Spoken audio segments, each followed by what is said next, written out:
ഏതായാലും ഇന്നത്തെ മീറ്റിങ്ങിന് ചില ചാനലിൽ കണ്ടു എന്നെ നിശിതമായിട്ട് വിമർശിച്ചു. അത് പറയേണ്ടത് വിഷ്ണുവും ഷാഫിയാണ്. അതുകൊണ്ടാണ് പെട്ടെന്ന് തന്നെ പത്രക്കാരെ കണ്ടേക്കാന്ന് പറഞ്ഞത്. കാരണം അങ്ങനത്തെ അടിസ്ഥാനരഹിതമായ വാർത്തകൾ ഇങ്ങനെ അനാവശ്യമായി പ്രചരിപ്പിക്കേണ്ട ഇതിൽ നിന്നും പിന്തിരിയണമെന്ന് അഭ്യർത്ഥിക്കുകയാണ്. ഞങ്ങൾ ഈ മീറ്റിങ്ങിൽ പങ്കെടുത്തവരാണ്. KPCC പ്രസിഡന്റിനെതിരെ അവിടെ ആരുടെയും ഭാഗത്തുനിന്ന് ഒരു വിമർശനം ഉണ്ടായിട്ടില്ല. വളരെ പോസിറ്റീവായ ഇലക്ഷൻ വിലയിരുത്തിയ മുന്നോട്ടുള്ള പാർട്ടിയുടെ പ്രവർത്തനങ്ങളെ കുറിച്ച് ചർച്ചകൾ നടന്നൊരു നല്ല മീറ്റിംഗാണ്. അപ്പോൾ അതിൽ നിന്ന് എവിടെ നിന്നാണ് KPCC പ്രസിഡന്റിനെതിരെ വിമർശനം ഉണ്ടായി എന്നുള്ള വാർത്ത അത് റിപ്പോർട്ട് ചെയ്ത ആളുകൾക്ക് ലഭിച്ചതെന്ന് ഞങ്ങൾക്കറിയില്ല. അപ്പോൾ അങ്ങനെയൊന്നും ഉണ്ടായിട്ടില്ല എന്നുള്ളത് ഞങ്ങൾ പറഞ്ഞിട്ട് തന്നെ നിങ്ങൾ അറിയണമല്ലോ. തെറ്റായിട്ട് മനസ്സിലാക്കിയതാണെങ്കിൽ അങ്ങനെ ഒന്നും ഉണ്ടായിട്ടില്ല. ഞാൻ ഇന്നലെ പറഞ്ഞിരുന്നല്ലോ, അത് ദൗർഭാഗ്യകരമായൊരു വിവാദമാണ്.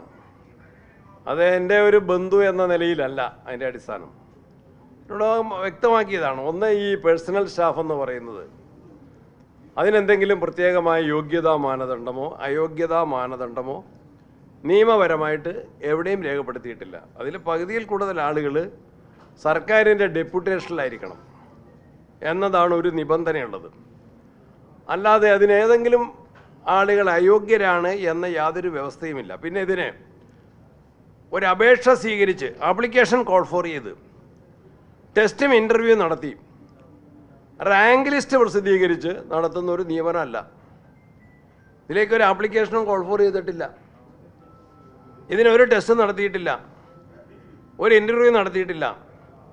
ഇത് കൺസേൺഡ് മിനിസ്റ്റർ അദ്ദേഹത്തിൻ്റെ ആലോചനയിൽ അദ്ദേഹത്തിന് സ്വീകാര്യമായ അദ്ദേഹത്തിൻ്റെ ഓഫീസ് പ്രവർത്തനത്തിന് സഹായിക്കുന്ന വ്യക്തിയാണ്.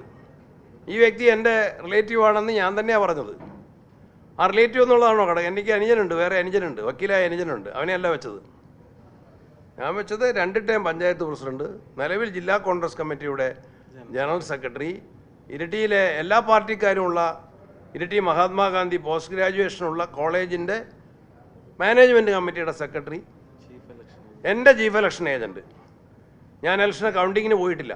ഞാൻ കൗണ്ടിങ് ഡേയിൽ ഞങ്ങളെല്ലാവരും തിരുവനന്തപുരത്തായിരുന്നു. ഞാൻ കൗണ്ടിങ്ങിന് പോകാതെ എൻ്റെ കാര്യങ്ങൾ, ഇലക്ഷൻ്റെ കാര്യങ്ങൾ കൈകാര്യം ചെയ്ത് എൻ്റെ ചീഫ് ഏജൻറ്റായിട്ട് പ്രവർത്തിച്ച നല്ല ക്യാരക്ടറുള്ള, നല്ല രാഷ്ട്രീയ പ്രവർത്തനത്തിലെ നല്ല ട്രാക്ക് റെക്കോർഡുള്ള, ഒരു വിവാദത്തിനും വഴി കൊടുക്കാത്ത കഴിവുള്ള, ബുദ്ധിയുള്ള, എനിക്ക് കൂടി സ്വീകാര്യതയുള്ള, വിശ്വാസമുള്ള ഒരാളാണ് ബെന്നി തോമസ്. അതുകൊണ്ടാണ് അദ്ദേഹത്തെ വെച്ചത്.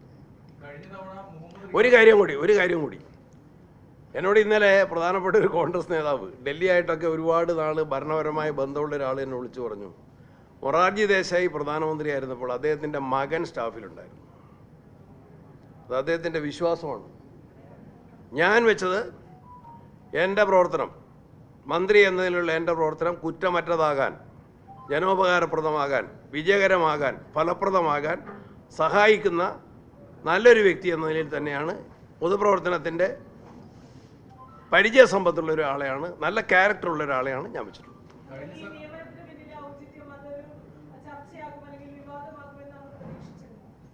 മാധ്യമങ്ങൾ ഇത്ര രൂക്ഷ വിമർശനം നടത്തുമെന്ന് വിചാരിച്ചില്ല. വേറെ ആരും. നിങ്ങളൊരു കാര്യം മനസ്സിലാക്കണം, ഒരു കാര്യം നിങ്ങളോട് ഞാൻ ആ കാര്യം ഉന്നയിച്ചതുകൊണ്ട്. ഇനി ഞാൻ നിയമസഭാ സമ്മേളനം ഉണ്ടായിരുന്നു. ഈ ദിവസങ്ങളിൽ 3 ദിവസം നിയമസഭാ സമ്മേളനം ഉണ്ടായിരുന്നു. ഒരു അടിയന്തര പ്രമേയത്തിൽ എൻ്റെ പേര് പറയാതെ അവതാരകൻ ചെറിയൊരു പരാമർശം നടത്തിയത് ഒഴിച്ചാൽ വാക്കൗട്ട് പ്രസംഗത്തിലോ പിന്നീടുള്ള ഏതെങ്കിലും പ്രസംഗങ്ങളിലോ 3 ദിവസം നടന്ന ചർച്ചകളിലോ ബഹുമാന ഇന്നത്തെ പ്രതിപക്ഷ നേതാവ് പിണറായി വിജയൻ ഉൾപ്പെടെയുള്ള ആളുകളുടെ പ്രസംഗങ്ങളിലോ ആരും നിയമസഭയിൽ പോലും ഈ വിഷയം പറഞ്ഞിട്ടില്ല. Nobody has raised this issue in the assembly, in the floor of the house. None of them have questions. പക്ഷേ ചില മാധ്യമങ്ങൾ ഇന്ന് KPCCയിൽ ഒരു ചർച്ചയും നടക്കാത്ത വിഷയത്തെക്കുറിച്ച് രൂക്ഷ വിമർശനം എന്നുള്ള വാർത്ത തന്നെ KPCC ഭാരവാഹികൾ തന്നെ ചാനലിൽ വന്ന വാർത്ത, ഞാൻ ചാനലിൻ്റെ പേര് പറയുന്നില്ല, നിങ്ങൾക്കെല്ലാം അറിയാം, എന്നെ കാണിച്ചു തരേ. That's all.